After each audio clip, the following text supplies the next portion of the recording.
இன்றைக்கு மக்களை நம்பி அதிமுக தேர்தலை சந்திக்கிறது. திமுக கூட்டணியை நம்பி தேர்தலை சந்திக்கிறது. மக்கள் தான் எஜமானவர்கள். மக்கள் தான் அடுத்த சட்டமன்ற பொது தேர்தலில் யார் ஆட்சிக்கு வர வேண்டும் என்று நிர்ணயிக்கக்கூடியவர் இங்கே இருக்கின்ற மக்கள். ஆனால் திரு ஸ்டாலின் அவர்கள் கூட்டணி பலம், எங்க கூட்டணி பலம். அடுத்த ஆண்டு நடைபெற்ற சட்டமன்ற தேர்தலில் திராவிட முன்னேற்ற கழக தலைமையில் அமைக்கப்பட்ட கூட்டணி வெற்றி பெற்று ஆட்சி அமைக்கும் என்று கனவு காண்டு கொண்டிருக்கின்றார். அந்த கனவு காணல் நீராகத்தான் இருக்கும்.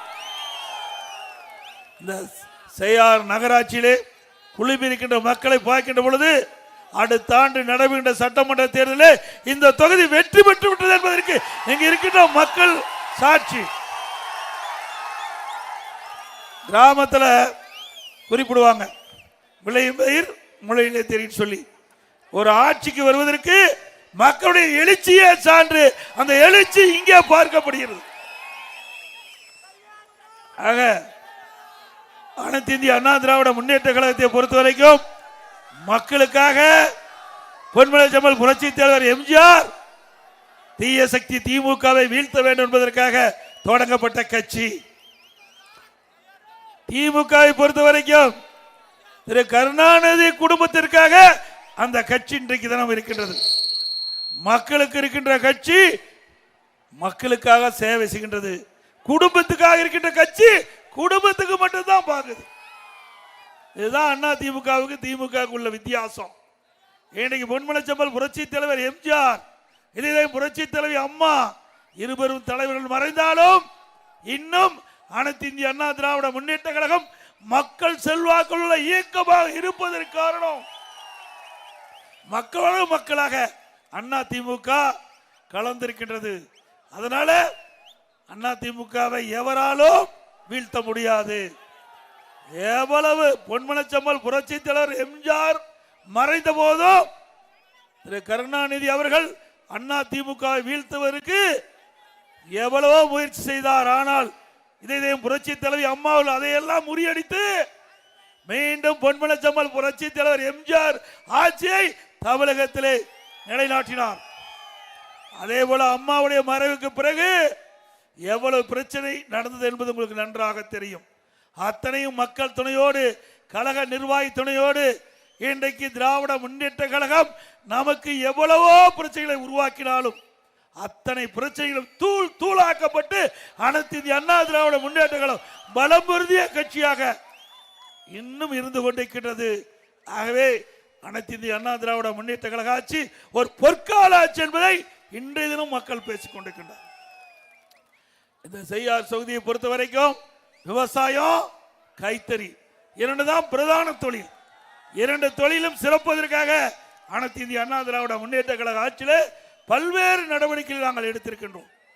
நான் ஒரு விவசாயி, இன்றைக்கும் விவசாயம் செய்து கொண்டிருக்கின்றேன். இது மண்வெட்டி பிடித்த கை, ஏர் பிடித்த கை.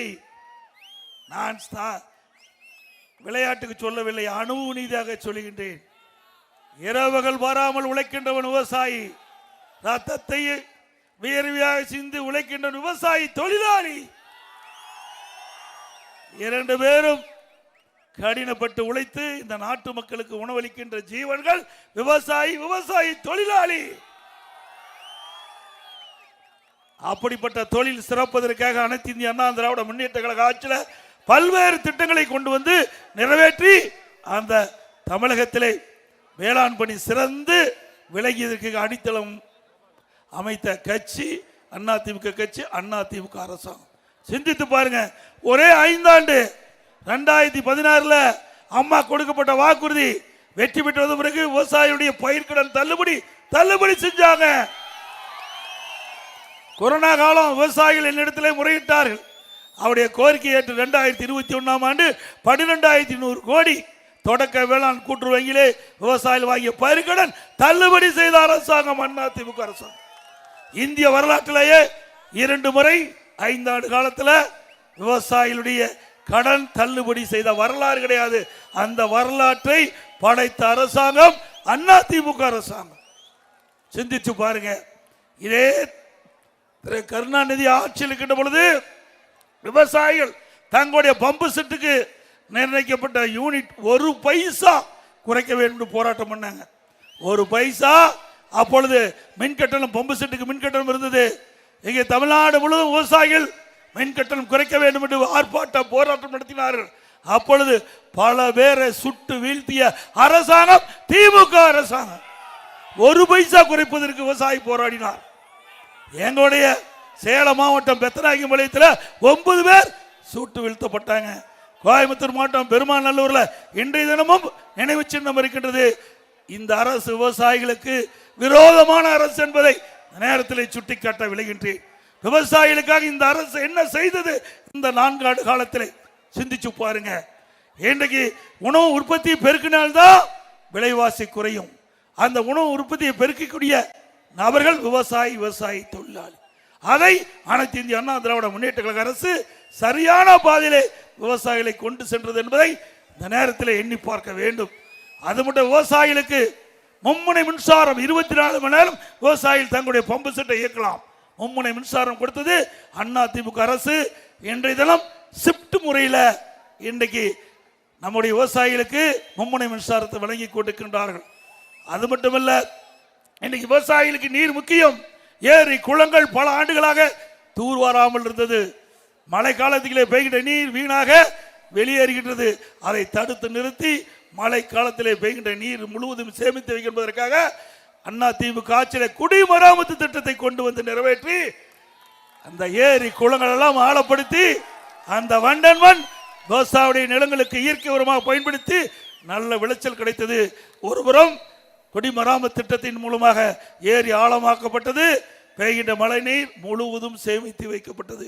நிலத்தடி நீர் உயர்ந்து விவசாயத்திற்கு தேவையான நீர், குடிப்பதற்கு தேவையான நீரை கொடுத்த அரசாங்கம் அண்ணா திமுக அரசாங்கம்.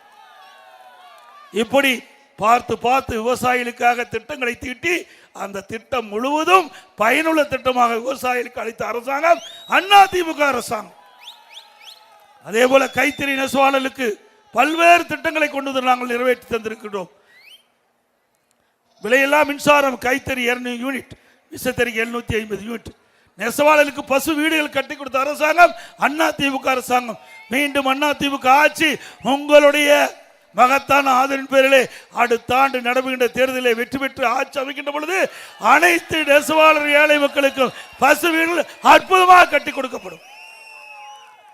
கைத்தறி பிரிவில் தொழில்நுட்ப மேம்பாடு, வடிவமைப்பு மேம்பாடு, ரகம் மாற்றம், வணிக சின்னத்தை பிரபலப்படுத்துதல், சந்தை விரிவாக்கம், நடைமுறை மூலதனம் மற்றும் ஆராய்ச்சி மற்றும் வளர்ச்சிக்கு கைத்தறி ஆதரவு திட்டம் என்ற ஒன்றை அறிவிப்பு கொடுத்து அதை டிசைன் எல்லாம் உருவாக்குவதற்கு 120 கோடி அண்ணா திமுக ஆட்சியில் மானியமாக கொடுக்கப்பட்டது.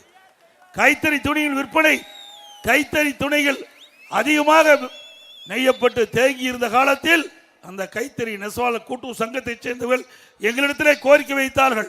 அதிகமாக நெய்யப்பட்ட துணி தேங்கி இருக்கின்றது, பெரு நஷ்டத்துக்கு உள்ளாயிடும் என்று கோரிக்கை வைத்தவுடன் அனைத்து இந்திய அண்ணா திராவிட முன்னேற்ற கழக அரசு இந்த துணி முழுவதும் கைத்தறி நெசவால் நெய்யப்பட்ட துணி முழுவதும் விற்பனை செய்வதற்கு ரூபாய் 350 மானியமாக கொடுத்த அரசாங்கம் அண்ணா திமுக. ஜவுளி மற்றும் கைத்தறி விற்பனை பெருக்க புதிய ஒருங்கிணைந்த ஜவுளி கொள்கை 2019ஆம் ஆண்டு அண்ணா திமுக அரசு உருவாக்கியது. கொடிசா, கோயம்புத்தூர் இருக்கிற கொடிசா வர்த்தக மையத்தில் ஜவுளி கைத்தறி விற்பனையை பிரபலப்படுத்த 2 ஆண்டுக்கு ஒரு முறை மாநில அரசாங்கமே 2 கோடி ரூபாய் கொடுத்து பன்னாட்டு ஜவுளி கண்காட்சி ஏற்படுத்தினோம். இந்த கைத்தறி வளர வேண்டும், கைத்தறி பிரபலப்படுத்த வேண்டும், கைத்தறி துணிகள் அதிகமாக விற்பனை செய்ய வேண்டும் என்பதற்காக கைத்தறி கண்காட்சியை ஏற்படுத்திய அரசாங்கம் அண்ணா திமுக அரசாங்கம். இப்படி பல திட்டங்களை கொடுத்திருக்கிறோம். விவசாயி தொழிலாளி பசு வீடுகள், கறவை மாடுகள் விலையில்லாம கறவை மாடுகள் விலையில்லா, ஆடு விலையில்லா, கோழி. அது மட்டுமல்ல, உழவர் பாதுகாப்பு திட்டத்தில் நிறைய திட்டங்கள், கிராமத்திலிருந்து நகர வரை ஏழை முதியோர்களுக்கு முதியோர் உதவி திட்டம் 5 லட்சம் பேருக்கு ஒரே நேரத்தில் கொடுக்க வேண்டும் என்று அறிவிக்கப்பட்டு அந்த ஏழைகளுக்கு கொடுத்த அரசாங்கம் அண்ணா திமுக அரசாங்கம். இப்படி ஒரு திட்டமாவது இந்த திமுக ஆட்சியில் கொண்டு வந்திருக்காங்களா?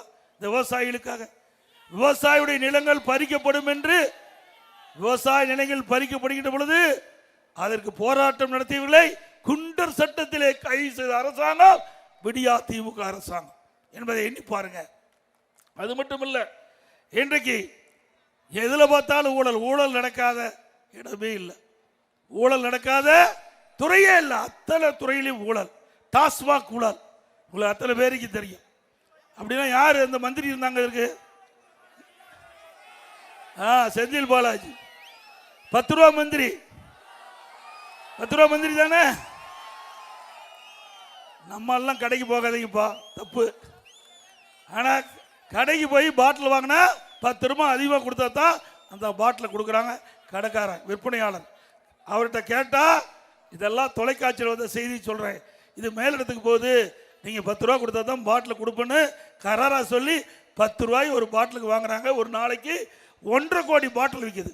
1.5 கோடி பாட்டில் 10 ரூபாய்னா ஒரு நாளைக்கு 15 கோடி மேலிடத்துக்கு போகுது. மாசத்துக்கு 450, வருஷத்துக்கு 5400 கோடி. இன்றைக்கு ஒரு ஆண்டுக்கு இந்த 10 ரூபா அதிகமா இந்த பாட்டிலுக்கு வசூல் பகுதியில் 5400 கோடி மேலிடத்துக்கு போகுது.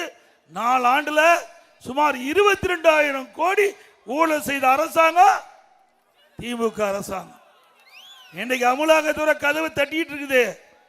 முதற்கட்டமா 1000 கோடி முறைகேடு நடந்ததா கண்டுபிடிச்சிருக்காங்க. மேலும் நாம சொன்னது 22,000 கோடி, அவர்கள் சொல்றது 40,000 கோடி இருக்குன்னு சொல்றாங்க. ஆக அதெல்லாம் கண்டுபிடிக்கின்ற பொழுது பல பேர் அடுத்த தேர்தலுக்கு இங்க இருக்க மாட்டாங்க, பத்திரமா இருக்க வேண்டிய இடத்துல இருப்பாங்க நான் கருதுறேன். இது மத்திய அரசாங்கம் எடுக்கிறது, நாம இல்ல. அது இது நாம சொன்னா கூட எடப்பாடி பழனிசாமி பஸ் தூக்கிட்டு ஊர் ஊரா போய் பொய்ய பேசிட்டு இருக்கான்னு சொல்லுவாங்க. இது அமலாக்கத்துறை செய்தி வெளியிட்ட செய்தி தான் நம்ம இங்க பேசுறோம். அது மட்டும் இல்ல, இன்றைக்கு சட்ட ஒழுங்கு அடியோடு சீர்கட்டு விட்டது. இன்றைக்கு சிறுமிக்கும் பாதுகாப்பு இல்லை, பாட்டிக்கும் பாதுகாப்பு இல்லை, ஒட்டுமொத்த பெண்களுக்கே பாதுகாப்பு இல்லை. உண்டுதானே? தினம் பத்திரிகையில் அதானே பார்க்கிறோம். இன்னைக்கு பத்திரிகையிலே ஊடகத்திலேயே கடந்த காலத்தில் செய்தி வரும், தங்கம் என்ன விலை, வெள்ளி என்ன விலைன்னு. இப்ப கொலை நிலவரம் என்னன்னு டிவிலையும் பத்திரிகை வந்துட்டு இருக்குது. அப்படித்தானே வருது இந்த ஆட்சியில. எங்க பார்த்தாலும் போதை பொருள், கஞ்சா விற்காத இடமே இல்லை. பல போதை பொருள் இன்னைக்கு தமிழகத்தில் தாராளமா விற்குது. எது கிடைக்குதோ இல்லையோ போதை பொருள் கிராமத்திலிருந்து நகரம் வரை எல்லா இடத்துலையும் விற்பனை. அந்த போதை ஆசாமிகள் இப்படிப்பட்ட செயல் ஈடுபடுற காரணத்துல தான் தமிழகத்தில் சட்ட ஒழுங்கு சீரழிந்து விட்டது. ஒரு காலத்தில் நம்முடைய தமிழக காவல்துறை ஸ்காட்லாந்து காவல்துறைக்கு இணையாக போட்டப்பட்ட காவல்துறை இன்றைக்கு திமுகவுக்கு ஏவல் துறையாக செயல்பட்டு இருக்கு. இன்னைக்கு காவல்துறை செயலிழந்து விட்டது. இன்னைக்கு திமுக அராஜகத்தல். இன்றைக்கு திமுக காவல்துறைக்கு முழு சுதந்திரம் கொடுக்காத காரணத்தினால அவர்கள் கைகள் கட்டப்பட்டு இன்றைக்கு குற்ற செயல் ஈடுபட்டவர்களே தப்பிக்கக்கூடிய சூழ்நிலை இன்றைக்கு தமிழகத்தில் நிலவிக் கொண்டிருக்கிறது. இன்றைக்கு வேலி பயிரை காப்பதை போல மக்களை பாதுகாப்பது காவல்துறை. அந்த காவல்துறைக்கே பாதுகாப்பு இல்லை, அப்புறம் எங்க போய் நம்ம பாதுகாக்கிறது? கோயம்புத்தூர்ல ஒரு 5 நாளைக்கு முந்தி உங்களுக்கு எல்லா பத்திரிகைகளையும் பார்த்துருப்பீங்க. அண்ணன் தம்பி 2 பேரும் ஒரு தோட்டத்தில் தகராறு பண்ணிக்கிறாங்க. காவல்துறைக்கு புகார் வருது. ஒரு உதவி காய்வாளர் நேரா அதை விசாரிக்க போறாரு. அங்க போய் 2 பேர்ட்டையும் சமாதானப்படுத்திட்டு இருக்கும்போது ஒருவர் கழுத்தை அறுத்துறார். யாரு? சப் இன்ஸ்பெக்டர் கழுத்தை அறுத்து விட்டாங்க. அப்புறம் எங்க போய் இந்த மக்களுக்கு பாதுகாப்பு கொடுக்குற இந்த அரசாங்கம்? காவல்துறைக்கே பாதுகாப்பு இல்லை. காவல்துறைக்கே இனிமேல் ராணுவம் கூட வந்தா பாதுகாப்பு கொடுக்கணும். அப்படிப்பட்ட ஆட்சி தேவையா?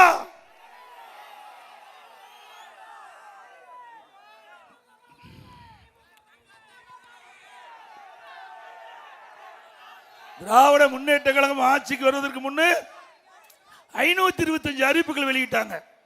திராவிட முன்னேற்ற கழகம் ஆட்சிக்கு வந்தா 525 அறிவிப்புகள் வெளியிட்டு இதெல்லாம் நடைமுறைப்படுத்தப்படும் என்று அறிவிப்பு விட்டு இன்னைக்கு 100 நாள் வேலை திட்டம் 150 நாளா உயர்த்தினாங்களாமா?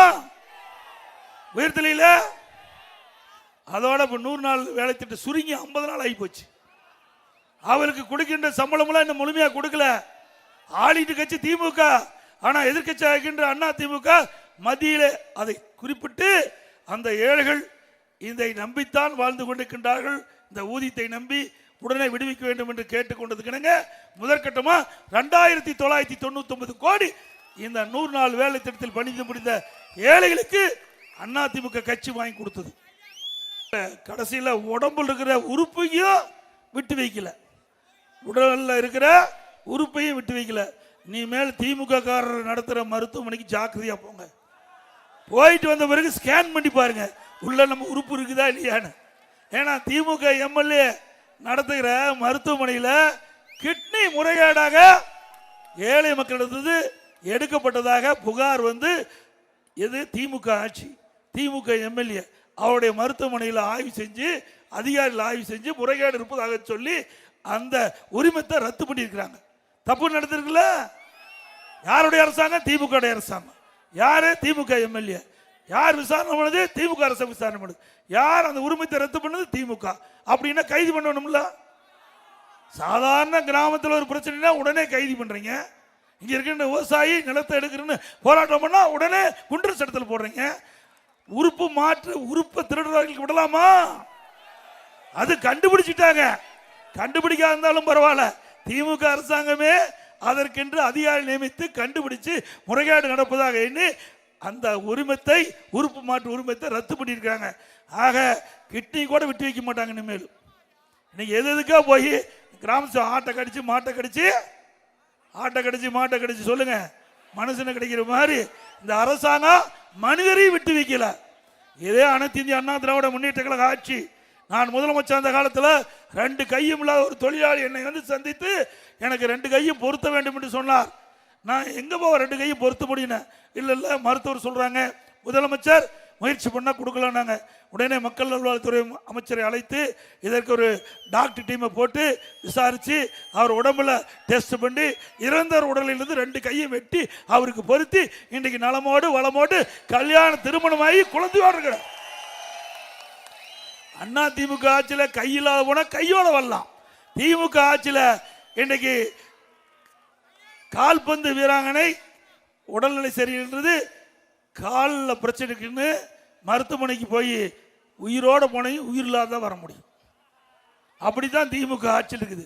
இன்றைக்கு நம்முடைய கடலூர் மாவட்டத்தில் அரசு மருத்துவமனைக்கு சளிக்கு போய் ட்ரீட்மெண்ட் பண்ணால் நாய்க்கடி ஊசி போட்டாங்க.